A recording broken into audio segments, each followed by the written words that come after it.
The search is underway for a professional football player. Investigators say he is wanted for domestic violence. Good evening, I'm Keith Kate. And I'm Stacy Scheibel. Thank you for joining us. Hillsborough County deputies are looking for the Detroit Lions cornerback named Cameron Sutton. News Channel 8's Alessandra Young with the allegations against him. The Hillsborough County Sheriff's Office says they have not been able to locate Cameron Sutton in the past few weeks. They've tried multiple ways, including checking on his home here on Bay Street in Dunedin. The Sheriff's Office says the call came in on March 7th, just before 5 in the morning for a home in Lutz. And when they arrived, Cameron Sutton was not there. But what they did find was a woman who they say had been beaten. Cameron and this adult woman got in a verbal altercation that escalated into a physical altercation where she received several injuries to her head, her face, her neck, her shoulders. Since he left, the Sheriff's Office says they haven't been able to make contact with the Detroit Lions cornerback, Cameron Sutton.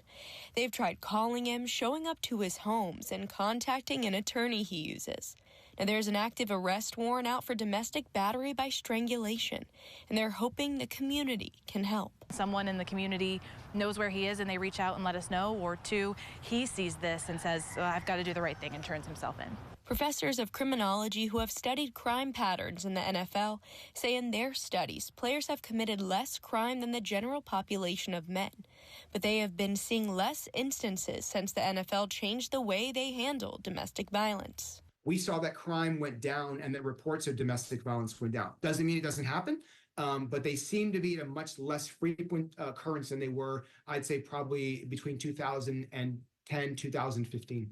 They say there are examples where they do get lenient treatment, but the NFL has come to the realization that they need to be tough on their players who are role models to a lot of people. We cannot have a system of players who think that they can offend not just domestic violence, but in general, with relative impunity, and there are consequences. The Detroit Lions sent out a statement on Wednesday saying they are aware of the ongoing legal situation with Cam Sutton and will continue to monitor the situation and will not have further comment at this time. If you're in a domestic violence situation, call 813-247-SAFE. Now, the Sheriff's Office says Sutton could be driving a black Jeep Wagoneer, and if you see him, call 911. In Dunedin, Alessandra Young, 8 on your side.